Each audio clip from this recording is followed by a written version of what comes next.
Time is precious. Life is not just the passing of time. Life is not just the passing of time.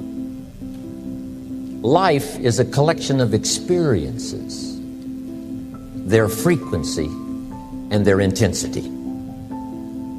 Life is not just watching the clock tick away. Life is a collection of experiences, their intensity, their frequency.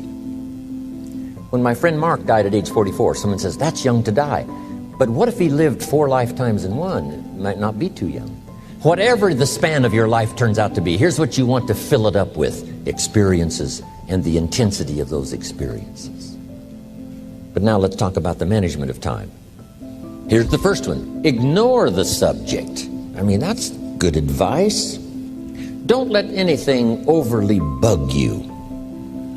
Because remember now, you don't have to do anything. Someone says, well, I got to get a handle on my time. The answer is no, you don't. If you want to let it all go, you can let it all go. I mean, this is good advice. Somebody says, you ought, you ought, you ought. Jot this down. Ignore all the you oughts or you should. Only if they're giving general information. We should. It's better to say, if you're teaching, we should. Not you should, we should. Then you let me listen in without it being too confrontational. If everyone did this, see, that'd be great. And then you give a person a chance to choose to do it or not to do it. But when you start the you ought, now see, if I don't, now see, we got some tension and maybe some problems. So you oughts seem to always create problems. Because this is personal dignity. And you don't want to destroy someone's dignity by doing all the oughts and then they feel reluctant to do it. Now we've got problems. So if you want to, just ignore this subject on time management. Now here's the next one. Step down to something easier. The guy's in sales and he says, oh, I want to own the company. Finally owns the company. Now he's got no time to play golf. He said, when I was in sales, I was making big money playing golf 3 days a week. Heck with this owning something. Heck with managing. My life was never my own after I started to manage. I'm going back to sales. See, this is the key. If you're getting too pressed, you might consider stepping down to something with a little easier time pressure. Little girl says to her mother, Daddy comes home, brings his briefcase and pats me on the head and says hello, disappears and works on his papers. How come my daddy doesn't play with me? And her mother said, look, your daddy loves you very much, but he's so busy at work, he can't get it all done, he has to bring it home. He loves you, but that's why he can't play with you. And the little girl said, why don't they just put him in a slower group? So, jot this down now. If you don't have time for your kids, you might consider joining a slower group. Remember when I said some things I went for cost me too much? So reconsider. Next key to time management, and that's work longer and harder. But see, there's a limit to that.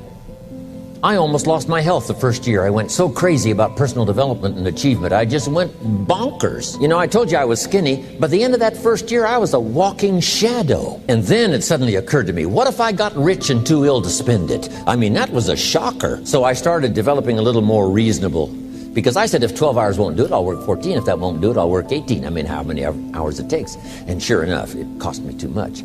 So see, working longer and harder for some might be appropriate. You know, if you're just sitting around not doing that much, this might be good, work longer and harder. But you can only work so hard. Here's the key, not to work harder, but smarter.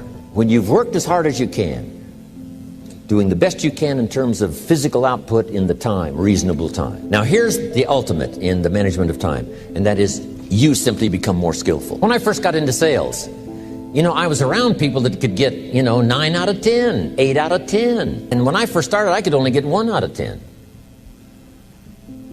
But here's what I did. I worked around the clock, so that I would make up in numbers what I lacked in skill. That's good in sales. You got to jot that down. When you're new, you make up in numbers what you lack in skill.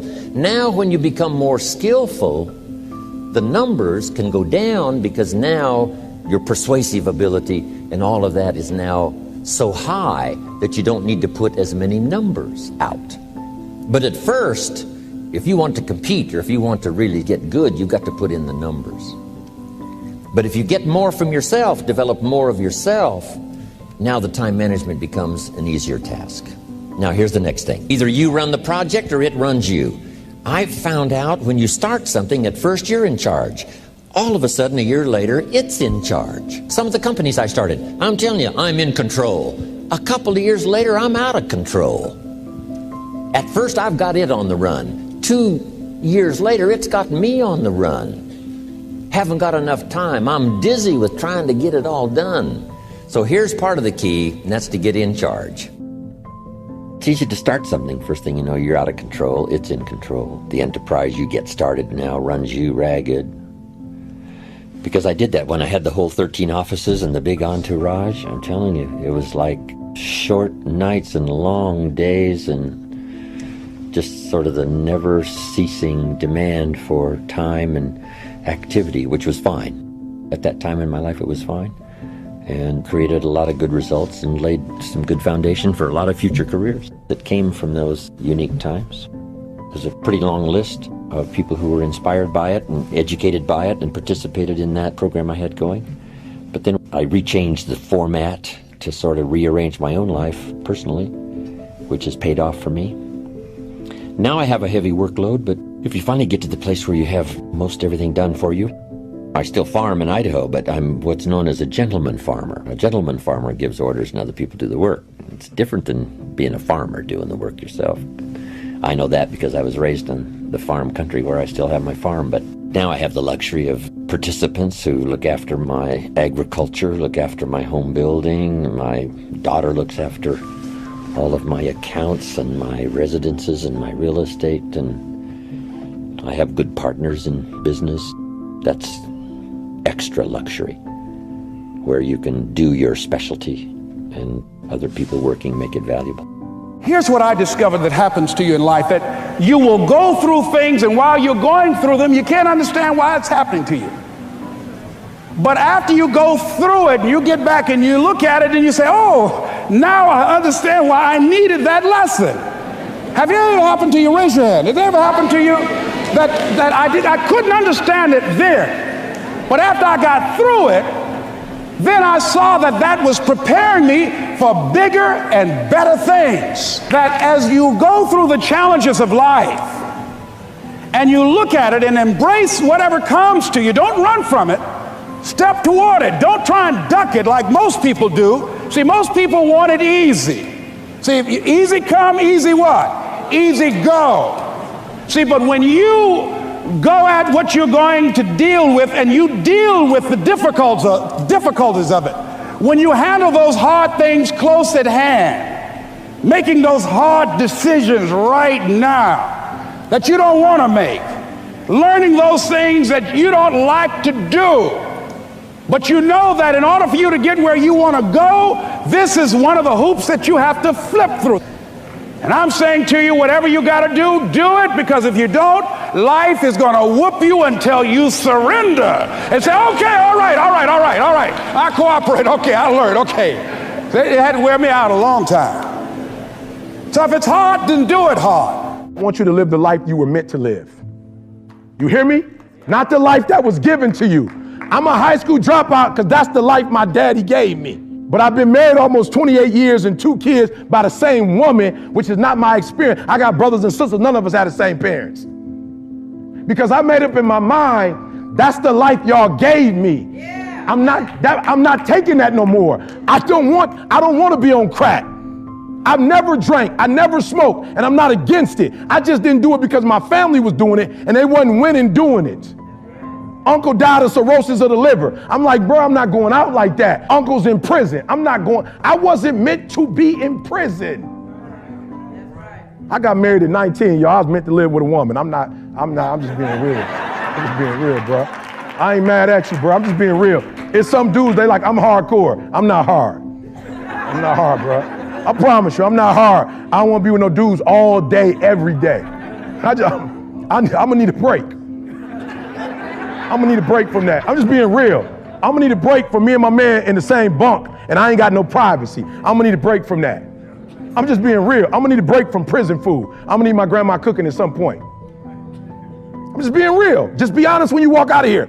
Some of you are not transitioning because you're okay with the life you have, and I'm telling you, when I walk out, I want to be an example of you can start from wherever and get to wherever you want to get to. That's what I'm asking you to do. What fuels you? The reason why you so lazy is not because you don't have the ability. You so lazy because your dream's so small. Freshman year in college, me and my boys start like this, like Christian, like organizations. Get that goal, get that dream, and I'm just been telling you, drive it and drive it and drive it and drive it. What I've been talking about is consistency. You must come up with a morning routine that you do every single morning, or at least more mornings than not, that puts you in control of yourself and in control of your day. This is what I do, and I cannot explain the power that I get from starting my day off and being bigger than my excuses and being in control. First and foremost, wake up on time. When that alarm goes off, get your butt out of bed. 5, 4, 3, 2, 1, go. Why is that important for persistence? The reason why is because the first decision that you're making of the day is to actually get up and get moving. That means you are persistently bigger than your excuses. You are persistently bigger than feeling lazy. And you are persistently beating the feelings that typically stop you. The second thing that I want you to do, before you look at your email, before you answer your phone, before you start surfing Vox and Vice and BuzzFeed and, TeamStream and checking out the sales on Zappos and looking at your Facebook newsfeed, before you pick up the damn phone, please, please, please figure out your 2 priorities for the day. These are the things that matter to you, whether it's saving money and making sure you're focused on that, or showing up at work and being a contributor, or whether it's changing how you treat your spouse or your kids or the person that you're with, or heck, getting to the gym because you said you would. Whatever it is that your 2 priorities are, put them in your head before you pick up the phone. Why? The reason why is because of persistence. The reason why is because I want you to have a good day. Do you know what makes for a bad day? What makes for a bad day is snoozing, starting your day off late, starting your day off tired, starting your day off by mainlining everybody else's news feed on social media and looking at everybody else's life and saying to yourself, oh my God, they're on vacation, or gosh, they look so great, or their friends are so fancy, or my gosh, they've got so money. You start off your day looking at that, you're never gonna have a good day. You gotta start off your day by getting up on time, figuring out your priorities, and then getting to work on them. Do not pick up your phone until you have done those 2 things. I think the single biggest reason why people have bad days is because they start them off by looking around at everybody else and seeing what they're doing, instead of having the focus and the discipline to actually start your day off with you in control and with your priorities front and center. So, you want a bonus round? Exercise every day. That's right. Get up on time, figure out your priorities, and exercise. You do those 3 things, you'll be kicking ass every single day. Part of the work that I love to do now is really help people understand, what is your story? Like, what's the story you're telling yourself? Because we all have a story. We have a money story, a relationship story, a health story. We have a story for everything. And then that story keeps recreating our lives over and over and over again. And we have beliefs that support the story. We have habits that support the story. We have people that support the story. We have systems that support our story. And so my question I always ask people, who would you be with a different story? So for the next 90 days, your first 90 minutes at work, make it focused on your single most important project.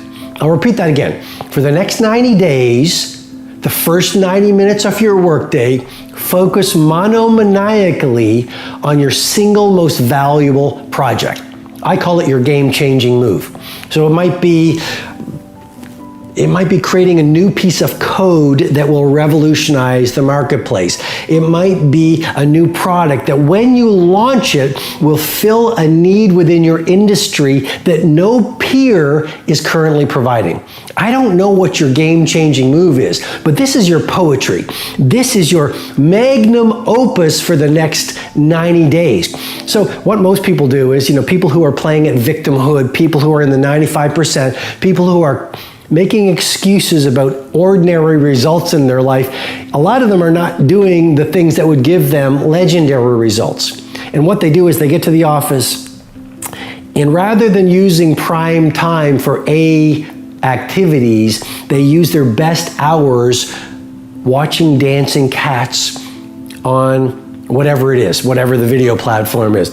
They spend their best hours surfing the internet, looking at blogs. They spend their best hours playing with notifications, reading notifications, chatting with friends who are not really their friends, but really they're just bored, so they're distracting themselves, which is just a form of medication, because potential unexpressed turns to pain, and they're in a lot of pain, and it's subconscious, and they haven't done the work to know it. So really, they've created these drugs of choice, like too much email, too much web surfing, too much chit-chatting, too much looking at funny looking videos that make them laugh in the moment, that make them feel happy and give them a short burst of dopamine and maybe a little bit of serotonin, which is the pleasure neurotransmitter, and that's how they get through their day.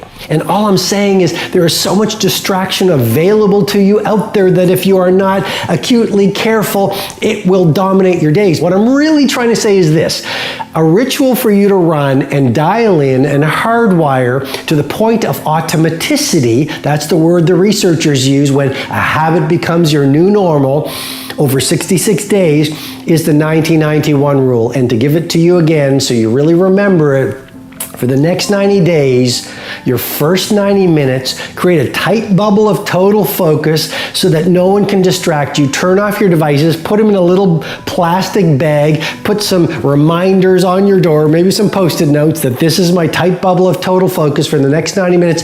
Tell your team, tell your loved ones, maybe put a do not disturb sign on your door. They'll laugh, and explain it to them that for the next 90 days, I will spend 90 minutes away from distraction, away from technology, away from interruptions, focusing on my magnum opus, focusing on the genius project that I want to bring into the world, because I will never mail it in. I will always bring it on, and I'm going to do this for the next 90 minutes, and I'm going to optimize it and iterate it every day, and I'm going to bring my full bandwidth, because what makes a genius, they all have one trait in common: they were able to spend extended periods of time in isolation, focused monomaniacally on their most valuable project. I think you'll agree with me when I say, some people spend their entire lives wondering how to be successful in life, but never figure it out. Would you be surprised to find out that the secret really comes down to 4 key areas? Well, it does.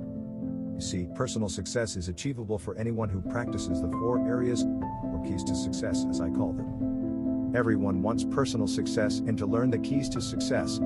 Everyone wants to have a happy, healthy life, do meaningful work, enjoy a career, and achieve financial independence. Everyone wants to make a difference in the world, to be significant, to have a positive impact on those around him or her.